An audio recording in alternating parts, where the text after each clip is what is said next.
अस्सलाम वालेकुम जी। इस वीडियो में हम बात करेंगे मिथाज़पाइन मेडिसिन के बारे में।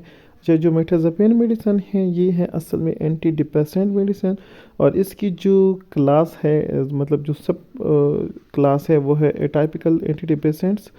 अच्छा, ये इजाफ़ा बनाते हैं टज़ेब के नाम से ये टेबलेट आती हैं 15 mg की होती हैं। सो इसके अंदर जो वो है जेनेरिक है वो है मिथाज़पाइन। सो आइए आज इसकी जो स्पेसिफिक यूजेस हैं उसको देखते हैं। अच्छा, क्लिनिकल जो यूजेस हैं, first number treatment of major depressive disorder, second हमारे पास है स्लीप डिसऑर्डर, थर्ड है management of anxiety disorder, fourth हमारे पास है appetite stimulant and weight gain. अच्छा, treatment of major depressive disorder mirtazapine is FDA approved for the treatment of depression. It work by increasing the level of serotonin and norepinephrine in the brain. अच्छा, ये क्या करता है, ये brain में norepinephrine और serotonin के लेवल को इंक्रीज़ करता है। फिर ये जब ये लेवल इंक्रीज़ होगा तब जाके ये मूड इम्प्रूवमेंट में बहुत अहम किरदार अदा कर रहे हैं। सो ये मिथाज़पाइन जो है ये एफडीए से अप्रूव्ड है for the depression, anti depression. सही है, इस एंटी डिप्रेशन यूज़ होता है। सेकंड जो है sleep disorder, mirtazapine sedating property make it effective for treating sleep disorder particular insomnia.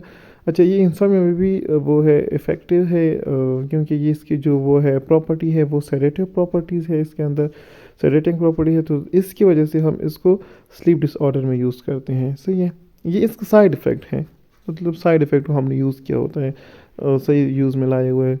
क्योंकि ये क्या करते हैं, ये सेडेशन कॉज करते थे, फिर यही सेडेशन हम इस इंसोम्निया में यूज़ करते हैं। अच्छा, management of anxiety disorder, mirtazapine is sometime prescribe off label to treat various anxiety disorder including generalized anxiety, social anxiety disorder and panic disorder.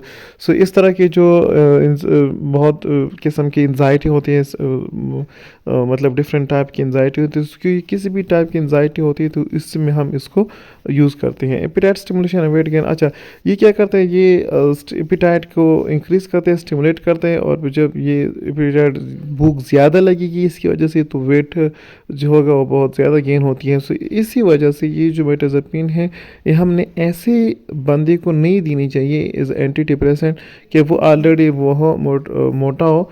सो ये क्या करते हैं और उसकी वेट को इंक्रीज़ करता है और उसको एपिटाइट को स्टिमुलेट करते हैं। से mirtazapine is not for its appetite stimulating effects and is often prescribed to individuals who have experienced appetite and weight loss due to depression। ये हमने उन पेशेंट को प्रिस्क्राइब करनी होती है जो क्या करते हैं, जिसको डिप्रेशन, टेंशन, एंजाइटी की वजह से उसको मतलब उसको भूख नहीं लगती, फिर उसी भूख ना लगने की वजह से, खाना ना खाने की वजह से वो उसकी वेट जो होती है वो बहुत ज़्यादा लॉस हो जाते हैं, तो उसी टाइम में हमने इसको प्रेफर करनी होती है। सही है। अच्छा, इसके मैकेनिज्म ऑफ एक्शन क्या है, work by increasing the level of dopamine and norepinephrine in the brain which helps regulate mood and reduce craving. सही है, ये ब्रेन में डोपामिन और नॉरएपिनेफ्रिन के लेवल को इंक्रीज़ करता है, फिर जब उसकी लेवल इंक्रीज़ हो जाती है फिर इसकी वजह से मूड सही रहता है। अच्छा, कॉमन साइड इफेक्ट मिथाज़पाइन में include increase appetite and weight gain, इसका मेन साइड इफेक्ट है। सेडेशन, ड्राउजीनेस, ये भी इसका साइड इफ़ेक्ट है। यही साइड इफ़ेक्ट हमने इसको सही यूज़ में, सही मतलब एक साइड इफ़ेक्ट है लेकिन हमने इसको सही यूज़ में भी ला सकते हैं। सही है, साइड इफ़ेक्ट को हम यूज़ बनाते हैं। अच्छा, ड्राई माउथ है, कंस्टिपेशन है, डिजीनेस है और फटीग है, इंक्रीज कोलेस्ट्रॉल लेवल, इसकी वजह से कोलेस्ट्रॉल लेवल भी इंक्रीज़ होता है। Increase risk of fall particularly in adults. अच्छा, ये क्या करते हैं, फॉल्स की मतलब गिर जाने की जो वो है, ऑर्थोस्टैटिक हाइपोटेंशन वगैरह, पर्टिकुलरली जो एज्ड पर्सन होते हैं जिसकी एज बहुत ज़्यादा होती है, बूढ़े जो मतलब जो ओल्ड एज जो पेशेंट होते हैं, अगर वो ये टेबलेट यूज़ करते हैं तो उसमें चांसेस ज़्यादा होते हैं कि वो मतलब गिर जाए। सही है। अच्छा, चेंज इन ब्लड प्रेशर, क्योंकि ऑर्थोस्टैटिक हाइपोटेंशन कॉज करता है ना, मतलब ब्लड प्रेशर में बहुत ज़्यादा चेंज लाते हैं, और हेडेक भी इसकी मेन साइड इफ़ेक्ट है।